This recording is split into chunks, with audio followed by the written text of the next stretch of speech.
2 years ago, I was on the phone with my Facebook ad strategist. She said, hey, Linz, have you heard of this guy called HORMOZI? I hadn't. I went and looked him up. I listened to several of his podcasts. I listened to his audiobook. I've been through most of his content, and HORMOZI is somebody who has built and lost it all 3 times. He became a millionaire at age 23. In the last 2 years, him and his wife have rose to social media stardom and fame in business, one of the leading voices. In this video, after consuming most of his content, I'm gonna tell you some things that HORMOZI gets dead wrong.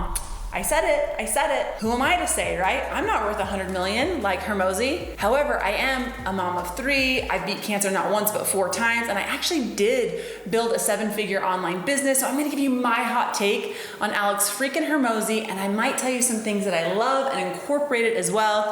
Here we go. Before we start, and I totally know that HORMOZI doesn't care, and one thing I love about him is he'll say, hey, take this if it was useful. He's off like wearing his wife beaters and like lifting with his calves, building another $100 million machine, eating dessert every night. Love it. I know you're never gonna see this. I just don't wanna be one of those people who regurgitates everything they see. I wanna tell you, hey, this is what I loved. Here's how I'm different, and here's how my thought process is different. And when we stop doing that as a society, that's kind of where we stop the growth. And as HORMOZI says, grow or die. So actually I think he might love it. If I said, hey, here's what I love, here's what I don't love, if we were sitting here like eating 4 pounds of Chipotle together, if you know, you know. Yes, dove into his podcast. My ears definitely perked up at some things that are so common sense that they're over most business owners and entrepreneurs' head. Because most of the time we think, oh, if we get fancy, if we complicate, if we do more and more and more, then we're gonna be better. No. So his stuff sometimes is so simple, it's over our head. And the number one thing that piqued my ears up was get good at one thing. Do more of the same before you ever think about adding another product, complicating steps. A lot of times you'll hear like, oh, I need 7 revenue streams to become a millionaire. Okay, like if you want to do it like the really hard way, maybe you should just take a step back of your business, see what actually is working for you, and zone in and do more of that. I remember steps along the process because I did not have a business degree. It was all baptism by fire. I had to take a step back because we were doing several things. We were doing one-on-one consultations. We were doing in-person classes. We were trying to get into hospitals. We were doing online courses. And after I took a step back and said, online courses are making me the most money for the least amount of work, that's where I started to focus and either delegated these other things out or cut some of them out of the business so that I could focus to grow. So the number one messaging here that I've taken away, and I've heard Alex say again and again, is one avatar, one product, one channel. Simple. Focus, nail it, grow, do more of it before you ever think about complicating or adding more SKUs or products. Love it. Thank you, HORMOZI. Helpful. Number 2 is he talks about expanding time horizon. Most of us will jump into something, and if it's not working within 30 days, 6 months, 2 years, we're like, I'm out. It's not working. I suck. I'm on to the next thing. Kind of embarrassed. I had to pivot. that's just human nature. Instant gratification in whatever we're doing, in whatever phase of life we're in. But if we can expand our time horizon, as long as I just don't give up and I get 1% better every month, I can't fail. And this was a huge one that I learned growing up doing sports. If you're a sports person, check out this video. It's one of my favorite. It needs more views and comments and likes. There's this clip of Alex where he's backstage after he gave a keynote, and this guy came up to him and he goes, first of all, he's looking at a jacked specimen of a human being, because Alex was first in the gym space and that's how he grew kind of some of his early businesses. Jacked mammoth of a person. And he goes, do you work out? Sorry, side note, just had to laugh about that. But what's your advice? Because I can't stick with things. Do you punish yourself? Do you do X, Y, and Z? Literally, these are the questions. And Alex is just sitting there and he goes, expand your time horizon, do it longer, do it better, delay gratification in any field. He is so on point with that. And I think all of us need to just get 1% better each day, expand your time horizon, and you cannot fail. Okay, number 3 that I absolutely subscribe, align to, and obsessed with HORMOZI's knowledge on offer building.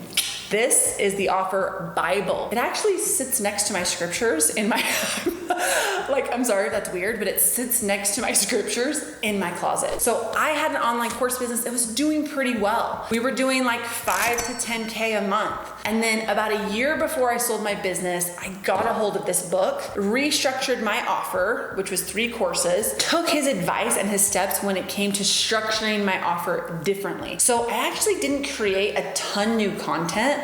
I just split my offering apart, gave it a new name, added bonuses that were pertinent to my ideal customer's usual objections or reasons why they didn't buy.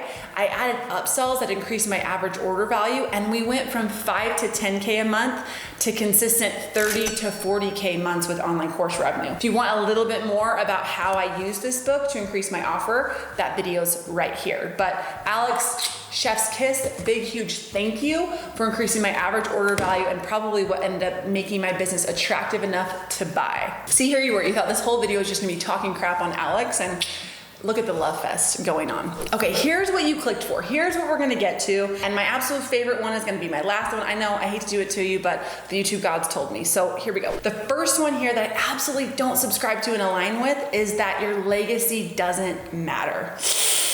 I've heard Alex say this over and over again, that, you know, in 200 years, you know, your posterity and the people down the line are not gonna know your name. Okay, Alex, have you ever seen Back to the Future?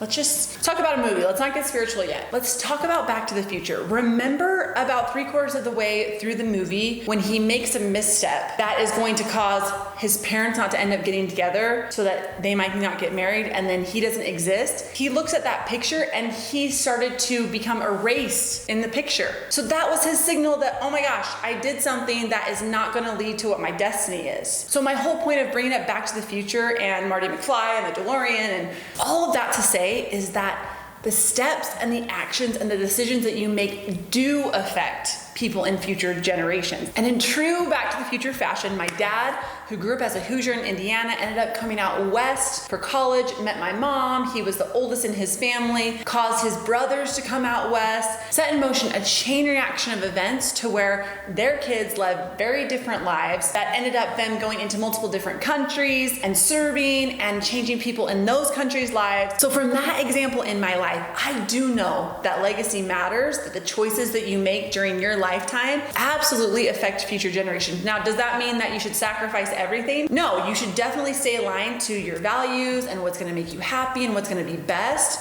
But for me, in my mind, like, money isn't enough. I have to understand that my actions are going to leave a legacy that are going to affect future generations. And that's why I need to be mindful and intentional with the choices that I make, because it can affect, in Back to the Future fashion, generations to come. My take it for what it's worth. Okay, hot take number 2 on something I've heard Alex share over and over is that anxiety isn't real and therapy sucks and is a waste of time.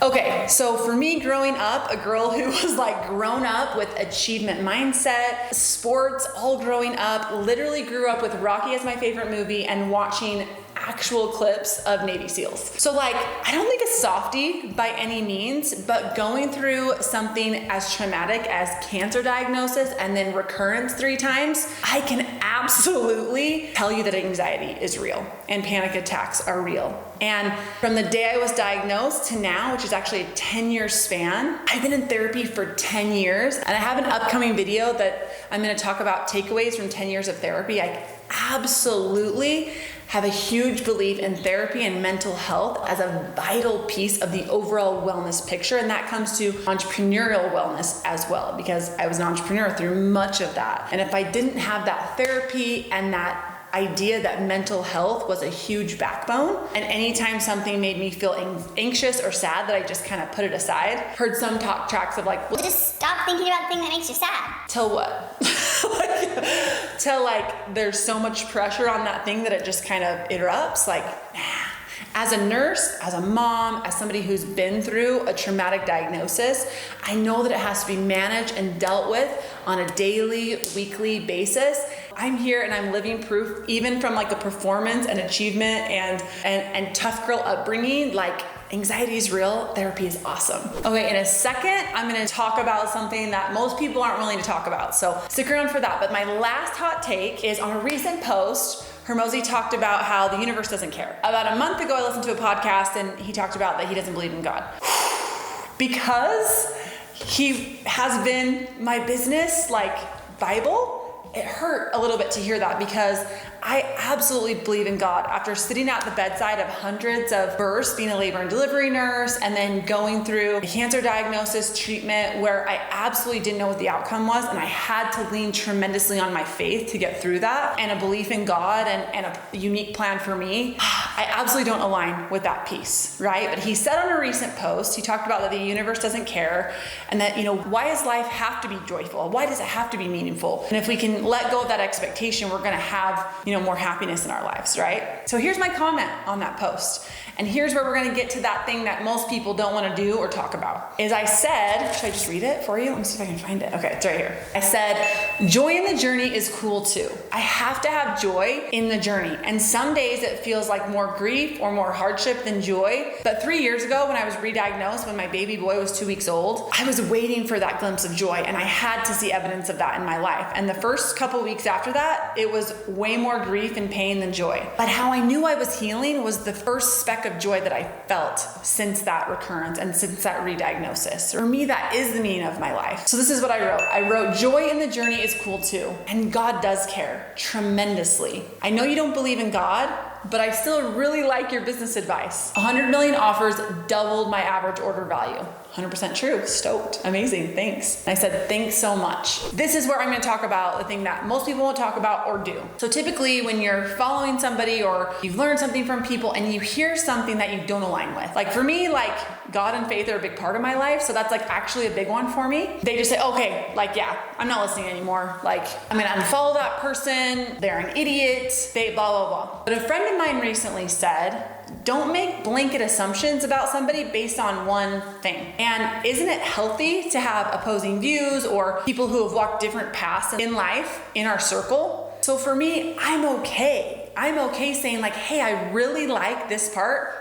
This part I don't align with, but I'm okay to still continue to consume and continue to respect the piece that has been so impactful for me. And I'm okay still staying with my belief in God and faith. So the whole point here is in our world Today it's like, oh, cancel culture. Oh, I can't listen to them. I can't talk to them. They don't think exactly the way I do. and that's okay. We can coexist with people who were brought up differently, who have different worldviews, who had different experiences growing up. That's actually gonna help us grow and thrive is if we're interweave that. If everybody's just in their own corner and nobody talks to each other and there's no dialogue back and forth, that's where the growth stops. That's where the curiosity stops. And that's where actually true joy and meaning are gonna shine through. So let's get a dialogue going in the dang comments, can we? Like, I was watching a YouTube video the other day and somebody like literally threatened people to make comments. He said, I'm making this content, the least you can do is comment on it. And I was like, ooh.